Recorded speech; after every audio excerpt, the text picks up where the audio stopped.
ಸ್ನೇಹಿತರೆ, ಭಾರತದಲ್ಲಿ ಸಾರ್ವಜನಿಕರಿಗೆ ಸೇಫ್ಟಿ ಇಲ್ವಾ?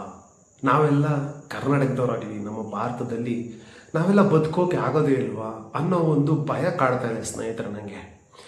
ನನಗೇನದಕ್ಕಿಂತ ಸಾರ್ವಜನಿಕರೇ ಯಾಕೆ ಗೊತ್ತಾ? ಈ ಪೂರ್ತಿ ವಿಡಿಯೋ ನೋಡಿ ಸ್ನೇಹಿತರೆ, ದಯಮಾಡಿ ನಿಮ್ಗೆ ಇಷ್ಟ ಆದರೆ ಶೇರ್ ಮಾಡಿ, ಸಬ್ಸ್ಕ್ರೈಬ್ ಮಾಡಲಿ, ಲೈಕ್ ಮಾಡಿ. ಪೂರ್ತಿ ವಿಡಿಯೋಗಾಗಿ ನನ್ನ ಯೂಟ್ಯೂಬ್ ಚಾನಲ್ನ ಬಯೋದಲ್ಲಿ ಹಾಕಿರ್ತೀನಿ, ಕೆಳಗಡೆ ಲಿಂಕಲ್ಲಿ ಹಾಕಿರ್ತೀನಿ. ದಯಮಾಡಿ ವಿಡಿಯೋಸ್ ನೋಡಿ. ಭಾರತ ಸೇಫ್ಟಿ ಅಲ್ವಾ ಸಾರ್ವಜನಿಕರಿಗೆ ಅನ್ನೋ ಒಂದು ವಿಡಿಯೋ ಸ್ನೇಹಿತರೆ, ನಾನು ಹೇಳ್ತಿರೋ ಹಾಗೆ ಭಾರತ ಸುರಕ್ಷತೆ ಅಲ್ವಾ ಸಾರ್ವಜನಿಕರಿಗೆ ಅಂತ ಅನಿಸ್ತದೆ ಸ್ನೇಹಿತರೆ. ಇವತ್ತು ಈದ್ ಮಿಲಾದ್ ಹಬ್ಬ, ಮುಸಲ್ಮಾನ ಬಾಂಧವರು ವಿಜೃಂಭಣೆಯಿಂದ ಈ ಹಬ್ಬನ ಆಚರಿಸ್ತಾ ಇದ್ದಾರೆ. ನಮ್ಮ ಭಾರತದಲ್ಲಿ ಒಬ್ಬ ಹಿಂದೂ ಮಾಡ್ಬೋದು ಆಚರಣೆಗಳನ್ನ ಜೋರಾಗಿ, ಮುಸಲ್ಮಾನ ಮಾಡ್ಬೋದು, ಕ್ರೈಸ್ತ ಮಾಡ್ಬೋದು, ಯಾವುದೇ ಧರ್ಮದವ್ರು ಮಾಡ್ಬೋದು, ಯಾವುದೇ ವ್ಯಕ್ತಿ ಮಾಡ್ಬೋದು ಸ್ನೇಹಿತರೆ. ಆದರೆ ಬಸವನಗುಡಿಲಿ ಒಂದು ಇನ್ಸಿಡೆಂಟ್ ಆಗುತ್ತೆ ಸ್ನೇಹಿತರೆ. ಬಸವನಗುಡಿ ನಮ್ಮ ಕರ್ನಾಟಕದಲ್ಲಿರುವಂತಹ ಬೆಂಗಳೂರಿನ ಒಂದು ವಿಧಾನಸಭಾ ಕ್ಷೇತ್ರ ಸ್ನೇಹಿತರೆ. ಇಲ್ಲಿ ಹಿಂದೂ ತಪ್ಪ ಮುಸ್ಲಿಂ ತಪ್ಪ ಅಂತ ಯಾಕೆ ಗೊತ್ತಾ? ಯಾರು ತಪ್ಪು ಮಾಡಿದ್ರು, ಅಲ್ಲಿ ಏನು ಹೊಡೆದಾಟ ಆಯಿತು, ಪೊಲೀಸ್ ಏನಕ್ಕೆ ಬಂದರು ಅನ್ನೋದನ್ನ ನಾವೇನು ಮಾಡ್ತೀವಿ, ಮೀಡಿಯಾ, ಸೋಷಿಯಲ್ ಮೀಡಿಯಾ, ಪ್ರಿಂಟ್ ಮೀಡಿಯಾದಲ್ಲಿ ನೋಡಿಕೊಂಡು ನಮ್ಮ ತಲೆಗೆ ಹಾಕೊತಾ ಹೋಗ್ತೀವಿ. ನಾನು ಹಿಂದೂಗಳ ಪರ, ನಾನು ಮುಸಲ್ಮಾನ ಪರ, ಭಾರತದಲ್ಲಿ ನಾನೇ ಗ್ರೇಟು, ಭಾರತದಲ್ಲಿ ನಾನೇ ಗ್ರೇಟು, ನಾನು ಟ್ಯಾಕ್ಸ್ ಪೇಯರು, ನಾನು ಟ್ಯಾಕ್ಸ್ ಪೇಯರು ಅಂತ ಇವರಿಬ್ಬರು ಕಿತ್ತಾಡ್ತಿರ್ತಾರೆ ಸ್ನೇಹಿತರೆ. ಬಟ್ ಇಲ್ಲಿ ಏನಾಗ್ತಿದೆ ಗೊತ್ತಾ? ನನ್ನಂಥವ್ರಾಗ್ಬೋದು, ಚಿಕ್ಕ ಚಿಕ್ಕ ಹುಡುಗರಾಗ್ಬೋದು, ಮನೇಲಿರುವಂಥ ತಂದೆ ತಾಯಿಗಳು ಅವರ ಮಕ್ಕಳುಗಳಿಗೆ ಭವಿಷ್ಯದಲ್ಲಿ ಕರ್ನಾಟಕ, ನಮ್ಮ ಭಾರತ ಸೇಫ್ಟಿನಾ, ನಾವಿಲ್ಲಿ ಜೀವನ ಮಾಡೋಕ್ಕೆ ಅನ್ನೋ ಒಂದು ಪ್ರಶ್ನೆ ಬರ್ತಾ ಇದೆ ಸ್ನೇಹಿತರೆ. ನನಗೂ ಇವತ್ತು ನನ್ನ ಫ್ರೆಂಡ್ ಒಬ್ಬರು ಕೇಳ್ತಾರೆ, ಮಗ ಫ್ಯೂಚರಲ್ಲಿ ನನ್ನ ಮಕ್ಕಳು ನಿನ್ನ ಮಕ್ಕಳು ಇಲ್ಲಿ ಪ್ರಶಾಂತವಾಗಿರ್ಬೋದಾ? ಭಾರತ ಬರೀ ಧರ್ಮಗಳ ಮಧ್ಯೆ ಜಂಜಾಟದಲ್ಲಿ ಹೋಗ್ಬಿಡುತ್ತಾ? ಇಲ್ಲಿನ ಎಜುಕೇಷನ್ ಸಿಸ್ಟಮ್ ಸರಿಯಾಗಲ್ವಾ? ಆಡಳಿತಗಳು ಸರಿಯಾಗಲ್ವಾ? ರಾಜಕೀಯ ಪಕ್ಷಗಳು ಹೋಲಿಕೆಗಳು ಸರಿಯಾಗಲ್ವಾ? ಇಲ್ಲಿ ಯಾರು ಬುದ್ಧಿ ಹೇಳೋಕ್ಕೆ ಬರಲ್ವಾ? ಯಾರಿಗೆ ಬುದ್ಧಿ ಹೇಳೋದು? ಹಿಂದಕ್ಕೆ ಬುದ್ಧಿ ಹೇಳಬೇಕಾ, ಮುಸಲ್ಮಾನಿಗೆ ಬುದ್ಧಿ ಹೇಳಬೇಕಾ, ಕ್ರೈಸ್ತರಿಗೆ ಬುದ್ಧಿ ಹೇಳಬೇಕಾ ಅಂತ ಸ್ನೇಹಿತರೆ. ಯಾಕಂದರೆ ಇಲ್ಲಿ ಏನಾಗ್ತಿದೆ ಅಂದರೆ ಪ್ರತಿಷ್ಠೆಗೆ ಬಿದ್ದುಬಿಡ್ತಿದ್ದೀವಿ ನಾವೆಲ್ಲ. ಇದನ್ನ ಪ್ರತಿಷ್ಠೆಗೆ ನಾವು ಬಿದ್ದಿರೋದನ್ನ ಯೂಸ್ ಮಾಡ್ಕೊತಾ ಇರೋದು ಯಾರು ಹೇಳಿ? ರಾಜಕಾರಣ, ರಾಜಕೀಯ ಪಕ್ಷಗಳು, ಕೆಲವರು ಮುಖಂಡರು, ಕೆಲವರು ಹಿಂದೂ, ಮುಸಲ್ಮಾನ, ಕ್ರೈಸ್ತ ಅಂತ ಹೆಸರು ಹೇಳ್ಕೊಂಡು ದುಡ್ಡು ಮಾಡ್ಕೊತಿರೋ ಕೆಲವು ಮೇಧಾವಿಗಳು ಸ್ನೇಹಿತರೆ. ಹೇಳ್ತಾ ಇದ್ದೀನಿ ಸ್ನೇಹಿತರೆ, ಪೂರ್ತಿ ವಿಡಿಯೋಗಾಗಿ ದಯಮಾಡಿ ನಾನು ಯೂಟ್ಯೂಬ್ ಚಾನಲ್ನ ವಿಸಿಟ್ ಮಾಡಿ ಸ್ನೇಹಿತರೆ. ಯಾಕೆ ಗೊತ್ತಾ ಸ್ನೇಹಿತರೆ? ಈ ಒಂದು ಜಂಜಾಟದಲ್ಲಿ ಭಾರತ ಸುರಕ್ಷಿತವಲ್ಲವಾ? ಫ್ಯೂಚರಲ್ಲಿರುವಂತಹ ವಿದ್ಯಾರ್ಥಿಗಳಿಗಿರ್ಬೋದು, ಫ್ಯೂಚರ್ ಜನ್ರೇಷನ್ಗೆ ಅಂತ ನಾವು ಯಾವಾಗ ಚೇಂಜ್ ಆಗೋದು? ನಾವು ಯಾವಾಗ ಇದನ್ನೆಲ್ಲ ಒಂದು ಫುಲ್ ಸ್ಟಾಪ್ ಬಿಡೋದು ಅಂತ ಸ್ನೇಹಿತರೆ. ಯಾಕಂದರೆ ಹಿಂದೂಗಳಿಗೆ ಇಂಥ ಕಿತ್ತಾಡೋವಂಥವ್ರಿಗೆ ಬುದ್ಧಿ ಹೇಳೋಕ್ಕೆ ಯಾರೂ ಇಲ್ವಾ? ಮುಸಲ್ಮಾನ್ಸಿಗೆ ಬುದ್ಧಿ ಹೇಳೋಕ್ಕೆ ಯಾರು ಇಲ್ವಾ? ಕ್ರೈಸ್ತರಿಗೆ ಬುದ್ಧಿ ಹೇಳೋಕ್ಕೆ ಯಾರೂ ಇಲ್ವಾ ಅಂತ. ಯಾಕಂದರೆ ಎಷ್ಟು ದಿವಸ ಅಂತ ನಾವು ಧರ್ಮ ಜಾತಿಗಳು ಅಂತೇಳಿ ಹೊಡೆದಾಡ್ತಾ ಹೋಗ್ಬೇಕು ಸ್ನೇಹಿತರೆ. ತುಂಬ ಬೇಜಾರಾಗ್ತಾ ಇದೆ ಈ ವಿಡಿಯೋ ಮಾಡುವಾಗ. ಯಾಕೆ ಗೊತ್ತಾ? ಇನ್ಸೆಕ್ಯೂರಿಟಿ ಕಾಡ್ತಾ ಇದೆ.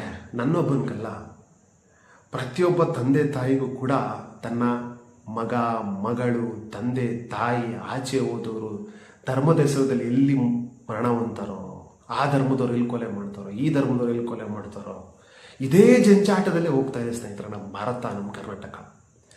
ಯಾವಾಗ ನಾವು ಇದಕ್ಕೆಲ್ಲ ಫುಲ್ ಸ್ಟಾಪ್ ಬಿಡ್ಬೋದು? ಒಂದೇ ಸ್ನೇಹಿತರೆ, ಏನೂ ಇಲ್ಲ. ನಮ್ಮ ಭಾರತ ಸರ್ವಧರ್ಮಗಳ ನಾಡು ಅಂತ ಹೇಳ್ತಾರೆ ಸ್ನೇಹಿತರೆ. ನಾವು ಸಹಬಾಳ್ವತೆಯಿಂದ ಹೋಗ್ಬೇಕು. ಯಾವ ಥರ ಹೋಗ್ಬೇಕು ಪವನ್ ಅಂತ ಹೇಳಿದ್ರೆ, ಈ ರಾಜಕೀಯ ಅನ್ನೋದನ್ನ ನಾವು ದೂರ ಇಡಬೇಕು ಸ್ನೇಹಿತರೆ. ಒಬ್ಬ ಹಿಂದೂ, ಒಬ್ಬ ಮುಸಲ್ಮಾನ್, ಒಬ್ಬ ಕ್ರೈಸ್ತ ಏನು ಮಾಡಬೇಕು ಅಂದರೆ, ನನ್ನ ಧರ್ಮ ಮೇಲು, ನನ್ನ ಧರ್ಮ ಮೇಲು, ನನ್ನ ಧರ್ಮ ಮೇಲು ಅನ್ನೋದು ನಿಮ್ಮ ಮನೆಗಳಲ್ಲಿ ಮಾಡೋಂಥ ಪದ್ಧತಿಗಳು, ನೀವು ದೇವಸ್ಥಾನಗಳಲ್ಲಿ ಹೋದಂತಾಗ ನೀವು ಸಂಸ್ಕಾರಗಳು, ನಿಮ್ಮ ವಿಧಿವಿಧಾನಗಳಲ್ಲಿ ಮಾಡುವಾಗ ನೀವು ನನ್ನ ಧರ್ಮ ಗ್ರೇಟು ಅಂತ ಮಾಡಬೇಕು ಸ್ನೇಹಿತರೆ. ಸಾರ್ವಜನಿಕರ ಸ್ಥಳಗಳಿಗೆ ಬಂದಾಗ, ಸಾರ್ವಜನಿಕರಲ್ಲಿ ಇದ್ದಾಗ ಮುಸಲ್ಮಾನ, ಹಿಂದೂ ಪಕ್ಕನೇ ಕೂತ್ಕೊಂಡು ಊಟ ಮಾಡ್ತಾರೆ ಸ್ನೇಹಿತರೆ. ಕ್ರಿಶ್ಚಿಯನ್ಸು ಊಟ ಮಾಡ್ತಾರೆ. ಅವ್ರ ಮನೆಗೆ ಊಟ ಕಡಿದ್ರೆ ನಾವು ಹೋಗ್ತೀವಿ, ನಮ್ಮ ಮನೆಗೆ ಊಟ ಕಡಿದ್ರೆ ಅವ್ರು ಹೋಗ್ತೀವಿ. ಇದನ್ನು ಹೊಡಿಬೇಕಂದ್ರೆ ರಾಜಕಾರಣಿ ಪಕ್ಷಗಳು ಏನು ಮಾಡ್ತವೆ ಅಂದರೆ, ಯಾರನ್ನೋ ಒಬ್ಬನ ಚೂ ಬಿಡ್ತಾರೆ ಹಿಂದೂಗಳ ಪರವಾಗಿ, ಯಾರನ್ನೋ ಒಬ್ಬನ ಚೂ ಬಿಡ್ತಾರೆ ಮುಸಲ್ಮಾನ ಪರವಾಗಿ, ಯಾರೊಬ್ಬನ ಚೂ ಬಿಡ್ತಾರೆ ನಾನು ಕ್ರೈಸ್ತರ ಪರವಾಗಿ. ಸ್ನೇಹಿತರೆ, ನೀವು ನಂಬಲ್ಲ, ಒಂದು ಅರ್ಥ ಮಾಡ್ಕೊಳ್ಳಿ. ಪಕ್ಕದಲ್ಲಿ ಒಬ್ಬ ಮುಸಲ್ಮಾನ ಮನೆ ಇರುತ್ತೆ, ಪಕ್ಕದಲ್ಲಿ ಒಬ್ಬ ಹಿಂದೂ ಮನೆ ಇರುತ್ತೆ, ಅದರ ಆಪೋಸಿಟ್ ಒಬ್ಬ ಕ್ರಿಶ್ಚಿಯನ್ಸ್ ಮನೆ ಇರುತ್ತೆ. ಯುಗಾದಿ ಹಬ್ಬಕ್ಕೆ ಮುಸಲ್ಮಾನ ನಾನ್ ವೆಜ್ ತಿನ್ನಲಿಲ್ಲ ಅಂದರೂ ಕೂಡ ಹಿಂದೂ ಮನೆಗೆ ಹೋಗಿ ಒಂದು ಒಬ್ಬಟ್ಟು ತಿನ್ಕೊಂಬರ್ತಾನೆ. ಕ್ರೈಸ್ತ ನಾನ್ ವೆಜ್ ತಿನ್ನಲಿಲ್ಲ ಅಂದರೂ ಕೂಡ ಹಿಂದೂ ಮನೆಗೆ ಹೋಗಿ ಒಬ್ಬಟ್ಟು ತಿಂತಾನೆ. ರಂಜಾನ್ ಟೈಮಲ್ಲಿ ಒಬ್ಬ ಹಿಂದೂ ಹೋಗಿ ಮುಸಲ್ಮಾನ ಮನೆಯಲ್ಲಿ ನಾನ್ ವೆಜ್ ತಿಂತಾನೆ. ಕ್ರೈಸ್ತ ಮುಸಲ್ಮಾನ ಮನೆಗೆ ಬಂದು ನಾನ್ ವೆಜ್ ತಿಂತಾರೆ. ಆದರೆ ಕ್ರಿಶ್ಚಿಯನ್ ಮನೆಯಲ್ಲಿ ಇಬ್ಬರು ಹೋಗಿ ನಾನ್ ವೆಜ್ಜು ಏನು ಕೊಡ್ತಾರೆ ಎಲ್ಲ ತಿಂತೀವಿ ಸ್ನೇಹಿತರೆ, ನಾವು ತಿಂದಿದ್ದೀವಿ. ಯಾಕೆ ಗೊತ್ತಾ, ಇದು ಒಂದು ವ್ಯವಸ್ಥಿತ ಪಿತೂರಿ ಸ್ನೇಹಿತರೆ. ನಾವು ದೇಶಕ್ಕೋಸ್ಕರ ಬದುಕಬೇಕಾ, ನಮಗೋಸ್ಕರ ಬದುಕಬೇಕಾ, ಧರ್ಮ ಉಳಿಸೋಕ್ಕೋಸ್ಕರ ಬದುಕಬೇಕಾ?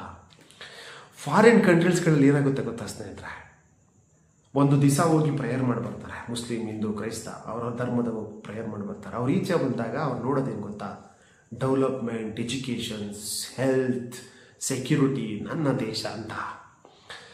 ನಾವು ಭಾರತೀಯರಾಗಿ ಸ್ನೇಹಿತರೆ ಎಷ್ಟು ಬೇಜಾರಾಗುತ್ತೆ ಅಂತ ಹೇಳಿದ್ರೆ, ಈ 3 ಮನೆದೊಂದು ಎಕ್ಸಾಂಪಲ್ ಹೇಳಿದೆ ಗೊತ್ತಾ ನಿಮಗೆ.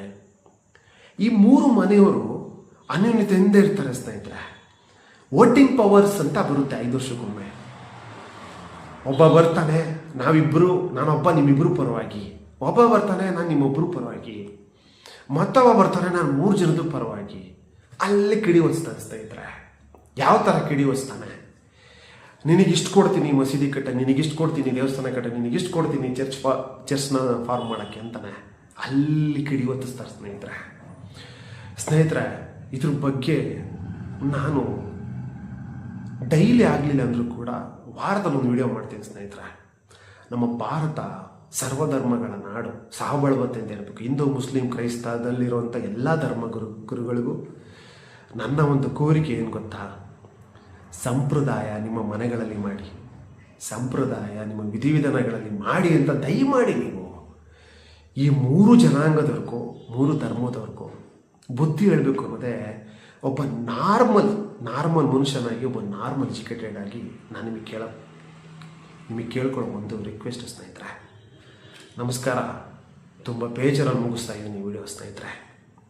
Thank you so much. Jai Hind, Jai Karnataka.